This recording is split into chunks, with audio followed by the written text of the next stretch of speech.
Mayroong isang kakaibang ideya sa ating kultura na ang pagtulong sa iba ang palaging tamang gawin. Mula pa noong bata pa tayo, tinuruan tayo na upang maging isang mabuting tao, isang mapagmahal na tao, isang espiritual na tao, dapat kang laging sumagot ng oo. Dapat kang laging handa. Dapat kang laging magbigay. At kung mag-aalangan ka, kung huminto ka, kung maglalakas loob kang magtakda ng hangganan para sa iyong sariling kapakanan, kung gayon, dapat ay may mali sa iyo. Dapat kang maging makasarili. Dapat kang maging masungit. Ngunit paano kung sabihin ko sa iyo na ang buong paniwala na ito, ang programang pangkultura na ito, ay pabaligtad? Paano kung ang mapilit na pangangailangang tulungan ng lahat, ayusin ang lahat, iligtas ang lahat, ay hindi talaga pag-ibig? Paano kung ito ay isang uri ng panghihimasok? Isang paraan ng paggambala sa mismong mga aral na sinusubukang ituro ng buhay, sa walang hanggang karunungan nito. Isipin mo ito. Kapag patuloy mong inililigtas ang isang tao mula sa mga bunga ng kanilang sariling mga aksyon, ano talaga ang ginagawa mo? Hindi mo sila tinutulungang lumago. Sa katunayan, pinananatili mo silang nakakulong. Pinipigilan mo silang matuto. Ikaw ay nakatayo ng direkta sa pagitan nila at ng karunungan na dumarating lamang sa pamamagitan ng direkta at personal na karanasan. Ngayon, hindi ko iminumungkahi na tayo ay maging malamig o walang pakialam. Iyon ay magiging kabilang panig lamang ng parehong matinding barya, hindi ba? Ang tanong ay hindi kung dapat ba tayong magmalasakit. Ang tanong ay kung paano tayo nagmamalasakit. At marahil mas mahalaga kung sino ang pipiliin nating pagbuhusan ng ating mahalaga at limitadong enerhiya. Dahil nakikita mo, may ilang uri ng tao na uubusin ka. Sila ay kukuha at kukuha at kukuha. At gaano man karami ang ibigay mo, hindi ito kailanman magiging sapat. Ang tunay na trahedya ay hindi lamang ang pagkuha nila. Ang trahedya ay ikaw na may mabuting intensyon ay pumipigil sa kanila na harapin ang kanilang sarili na lumago. Pag-usapan natin ang 7 uri ng tao. Hindi para husgahan natin sila o kondenahin, kundi para matuto tayong kilalanin sila. Para maprotektahan mo ang iyong sariling enerhiya. Protektahan ang iyong sariling kapayapaan. At bigyan sila ng dignidad ng pagharap sa mismong mga karanasang kailangan nila upang tuluyang magising. Una, ang laging tamad. Malaki ang pagkakaiba, nakikita mo sa pagitan ng isang taong nahihirapan at ng isang taong sumuko na. Ang taong nahihirapan ay kukuha ng iyong tulong at gagamitin ito bilang tuntungan. Gagamitin nila ang tulong na iyon upang makabangon muli. Ngunit ang taong laging tamad, gagamitin nila ang iyong tulong bilang duyan. Nakagawa na sila ng desisyon, sinasadya man o hindi, na ang buhay ay napakahirap at may ibang dapat na responsable sa pagpasa ng kanilang bigat. At sa sandaling tumulong ka para tulungan sila, ikaw na ang taong iyon. Ikaw na ang taong inaasahan nila, hindi dahil hindi nila kayang gawin ang mga bagay-bagay ng mag-isa, kundi dahil natuklasan nila na kung maghihintay sila ng matagal, may ibang gagawa nito para sa kanila. Tingnan kung ano ang nangyayari sa kalikasan. Ang isang inahing ibon ay hindi patuloy na nagdadala ng pagkain sa isang sisiw na ayaw umalis sa pugad. Ang isang puno ay hindi patuloy na nagbubuhos ng mga sustansya sa isang sanga na hindi namumunga. Malinaw na malinaw dito ang kalikasan.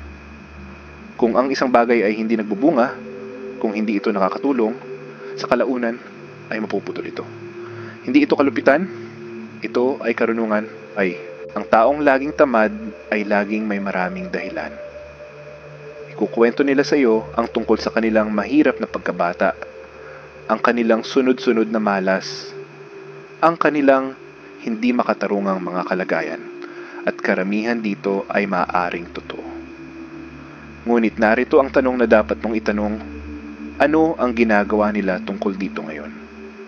Gumagawa ba sila ng anumang hakbang gaano man kaliit upang baguhin ang kanilang sariling sitwasyon? O naghihintay lamang ba sila ng isa pang tagapagligtas na dumating at ayusin ito para sa kanila? Kapag tinulungan mo ang isang taong ayaw tumulong sa kanilang sarili, ninanakawan mo sila ng isang bagay na mahalaga. Ninanakawan mo sila ng kasiyahan sa kanilang sariling tagumpay. Ninanakawan mo sila ng lakas na nabubuo lamang sa apoy ng pagdaig sa kahirapan. Ninanakawan mo sila ng mismong bagay na higit nilang kailangan, na siyang pagtuklas na sila sa katunayan ay may kakayahang tumayo ng mag-isa. Ang ilan sa inyo ay matagal nang nagpapasan ng mga tao. Binabayaran mo ang kanilang mga bayarin, nilulutas mo ang kanilang mga problema, nililinis mo ang kanilang mga kalat, at sa bawat oras na gawin mo ito, sinasabi mo sa iyong sarili na ikaw ay mabait. Ngunit paano kung ang iyong kabaitan ay talagang isang uri ng kalupitan? Paano kung ang iyong tulong ang mismong bagay na pumipigil sa kanila na mahina? Paano kung ang iyong suporta ang siyang saklay na pumipigil sa kanila na matutong maglakad ng mag-isa? Kailangang maramdaman ng tamad na tao ang kakulangan sa ginhawa. Kailangan nilang maranasan ang natural na mga bunga ng kanilang mga pagpili. Dahil kapag ang sakit ng pananatiling pareho ay naging mas malaki kaysa sa sakit ng pagbabago, ay saka lamang sila sa wakas. Sa wakas ay kikilos. Ikalawa, ang walang hanggang kawalan ng utang na loob. Napansin mo na ba na ang ilang tao ay maaaring makatanggap ng isang pambihirang regalo at ituring ito na parang wala lang? Maaari mong ibigay sa kanila ang iyong oras, pera, lakas o ang iyong puso. At tatanggapin nila ito ng walang pag-aalinlangan. Hindi salamat, walang pagkilala. Walang anumang pagpapahalaga. Hindi ito isang simpleng pagkukulang. Ito ay isang malalim na issue ng pagkatao. Ang pasasalamat ay hindi lamang tungkol sa mabuting asal. Ang pasasalamat ay tanda ng isang taong kinikilala na sila ay bahagi ng isang bagay na mas malaki kaysa sa kanilang sarili. Nauunawaan ng isang taong nagpapasalamat na ang bawat pagpapala, bawat kabaitan ay hindi isang bagay na dapat nilang bayaran. Ito ay isang bagay na ibinibigay ng walang bayad. At kapag naunawaan mo ito, tinatrato mo ang mga regalong iyon ng may paggalang. Ngunit, ang taong walang utang na loob, kumikilos sila mula sa isang lugar ng karapatan. Naniniwala sila na ang mundo ay may utang sa kanila. Naniniwala sila na ang iyong tulong ay kanilang karapatan. At habang mas marami kang ibinibigay sa kanila, mas nagiging karapat-dapat sila. Ito ay isang kakaiba at nakakadismayang kabalintunaan, hindi ba? Habang mas marami kang ibinubuhos sa kanila, tila mas kaunti ang kanilang pinahahalagahan. May kilala akong isang lalaki na tumulong sa isang kaibigan na magbayad ng upa ng 6 na buwan ng sunod-sunod. Buwan-buwan, isinakripisyo niya ang sarili niyang kaginhawahan para masigurong may matitirahan ang kaibigang ito. At alam mo ba kung ano ang naging tugon ng kaibigan? Nagreklamo siya. Nagreklamo siya na napakaliit ng apartment. Nagreklamo siya na hindi sapat ang kaaya-ayang lugar. Nagreklamo siya na kailangan niyang mamuhay ng ganito habang ang iba ay mas marami pa. Ni minsan ay hindi siya nagsabi ng salamat. Ni minsan ay hindi niya kinilala ang sakripisyo. At nang matapos ang 6 na buwan at hindi na kayang tumulong ng lalaki, alam mo ba kung ano ang nangyari? Nagalit ang kaibigan. Pakiramdam niya ay pinagtaksilan siya para bang ang tulong na natatanggap niya ay hindi isang regalo, kundi isang utang na ngayon ay hindi makatarungang hinihingi. Ito ang katangian ng mga walang utang na loob. Hindi nila nakikita ang kabaitan, nakikita nila ang kahinaan. Hindi nila nakikita ang pagkabukas palad, nakikita nila ang pagkakataon. At kukuha sila ng kukuha hanggang sa wala ka ng matira na maibibigay. Kapag tinulungan mo ang isang taong walang utang na loob, hindi ka naghahasik ng mga binhi sa matabang lupa.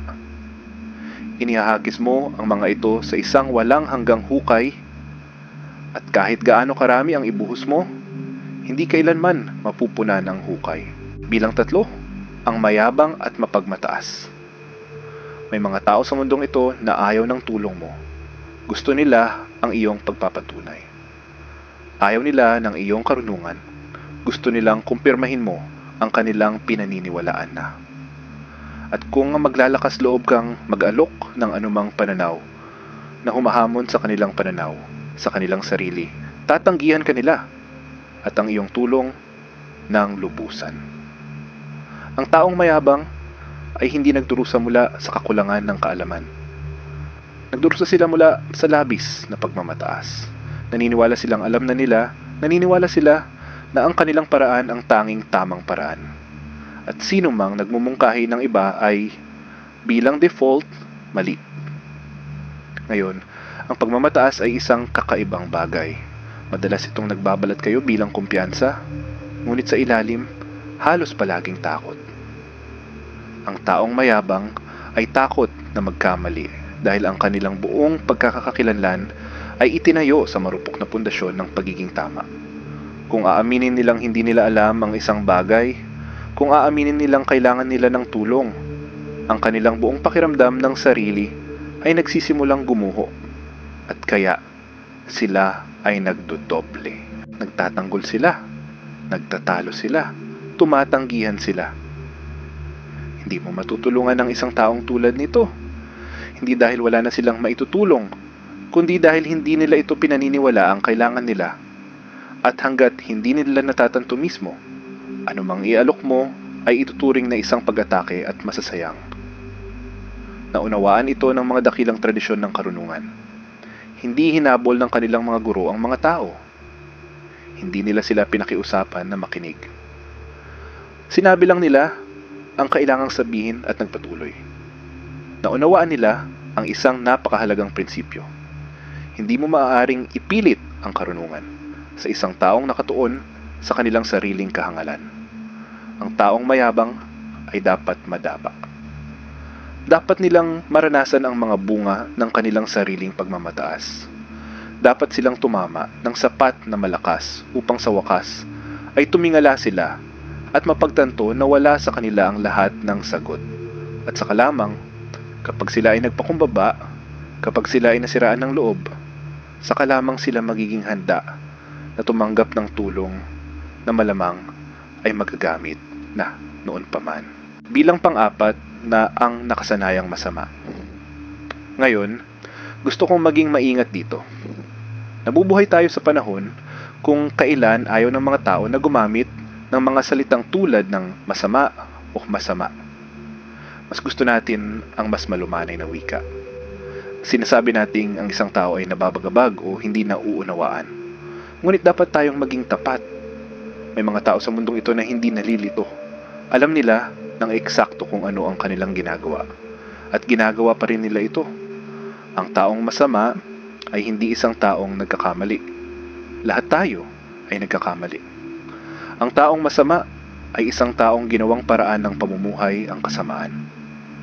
Nagsisinungaling sila, nandadaya sila, nagmamanipula sila, sinasaktan nila ang iba nang walang pagsisisi, at kapag hinarap, hindi sila nagsisisi. Nangangatwiran sila. Kapag tinulungan mo ang isang taong masama, nagiging kasabwat ka.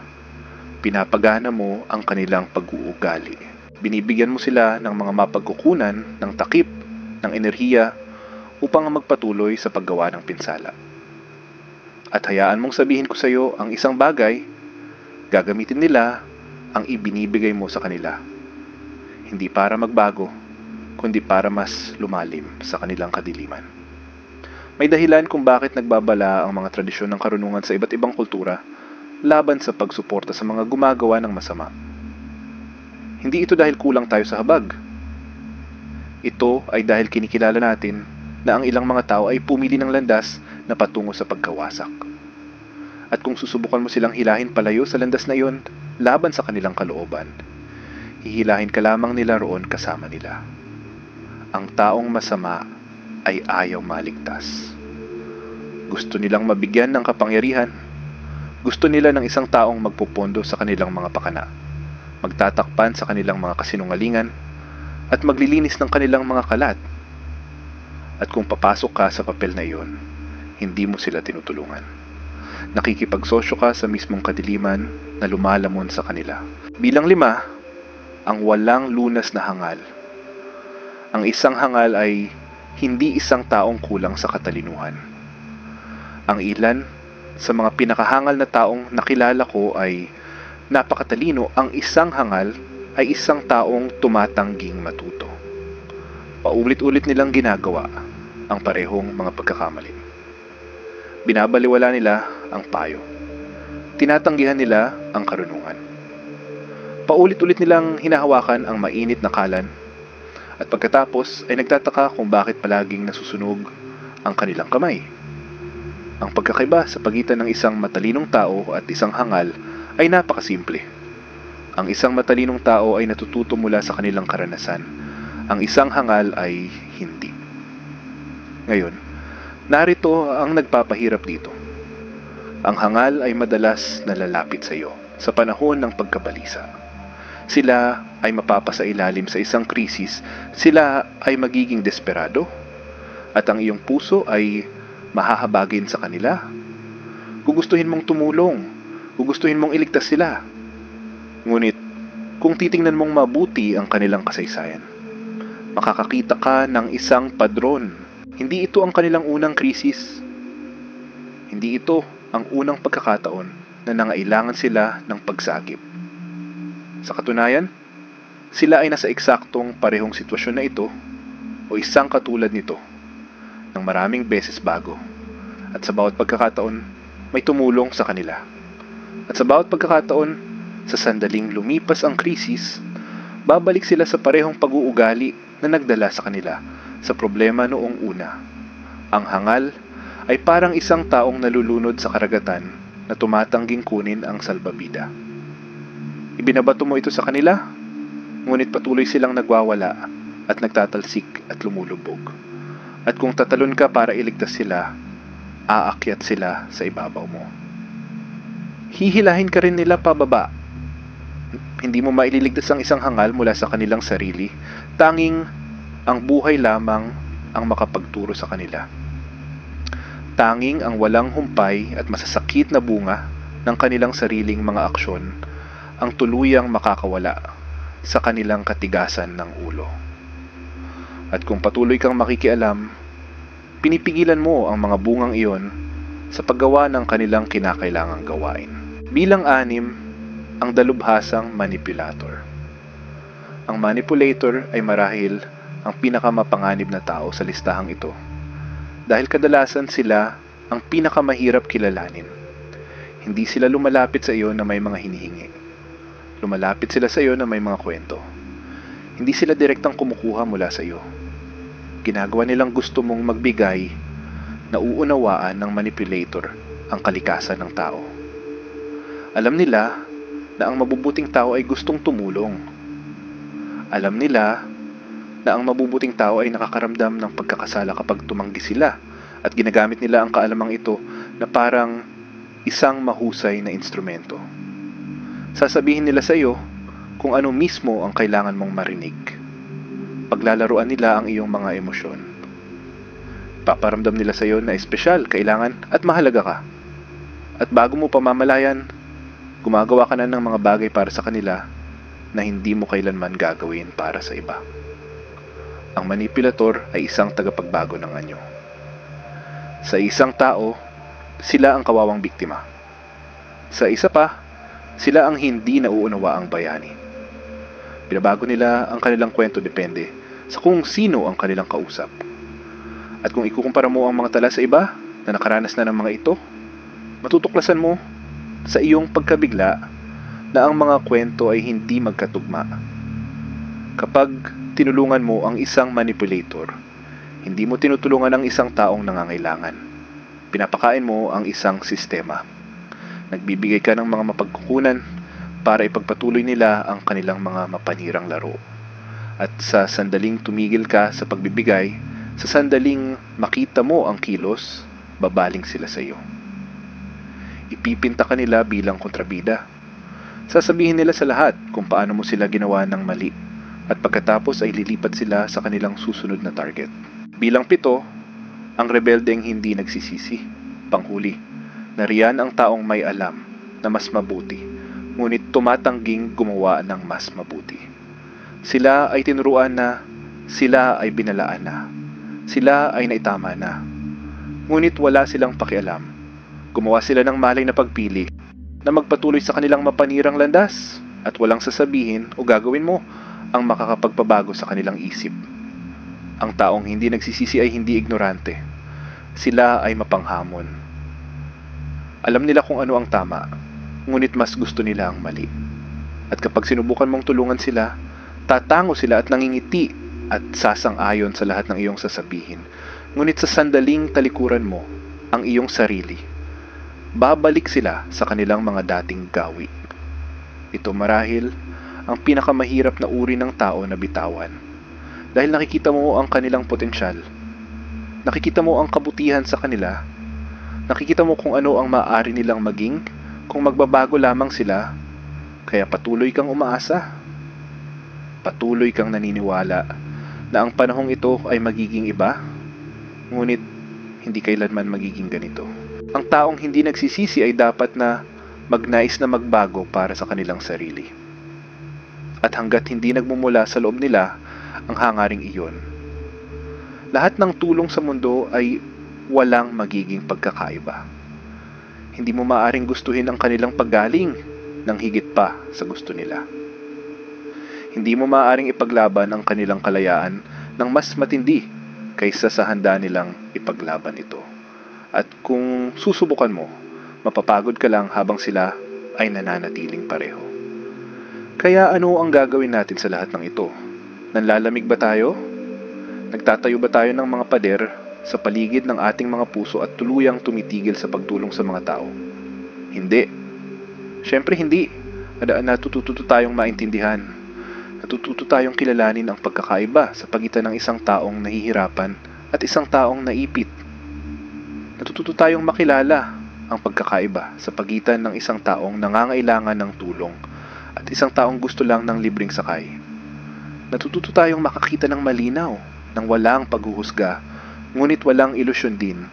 Ang tunay na pakikiramay ay hindi nagbibigay kakayahan. Ang tunay na pakikiramay ay minsan nangangahulugan ng pag-atras. Nangangahulugan ito ng pagpapahintulot sa mga tao na harapin ang mga natural na bunga ng kanilang mga pagpili. Dahil kadalasan, sa pamamagitan lamang ng kahirapang iyon. Sa pamamagitan ng paghihirap na iyon. Sa pamamagitan ng pagbagsak sa pinakamababang antas. Sa wakas, ay matatagpuan ng mga tao ang motibasyon na magising. Kapag tinulungan mo ang mga tamang tao, nakakakita ka ng bunga. Kapag ibinuhos mo sa mabuting lupa, nakakakita ka ng paglago. Ngunit kapag ibinigay mo ang iyong mahalagang enerhiya sa mga hindi pa handa, mga ayaw magbago, mga taong gagamitin ka lang at sasayangin ka, ang makikita mo lang ay pagsasayang.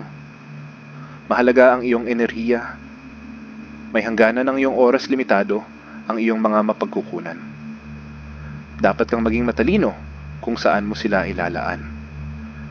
Hindi lahat ay karapat-dapat sa iyong tulong. At ang pagsasabi niyan ay hindi kalupitan. Ito ay karunungan. Kaya tanungin ang iyong sarili ngayon, sino ang tinutulungan ko na dapat kong bitawan? Sino ang inililigtas ko na tunay na kailangang mahulog? Sino ang binibigyang daan ko na higit sa lahat ay nangangailangan? Higit sa lahat na harapin ang kanilang sariling mga kahihinatnan. At kapag nahanap mo na ang sagot, magkaroon ng lakas ng loob na umatras. Hindi nang may galit, hindi nang may hinanakit, kundi nang may tahimik at mapagmahal na pag-unawa.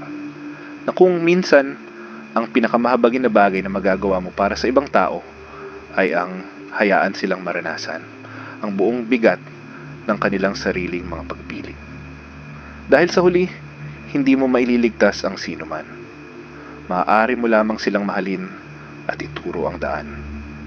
Kung pipiliin nilang tahakin ang landas na iyon o hindi, nasa kanila na iyon.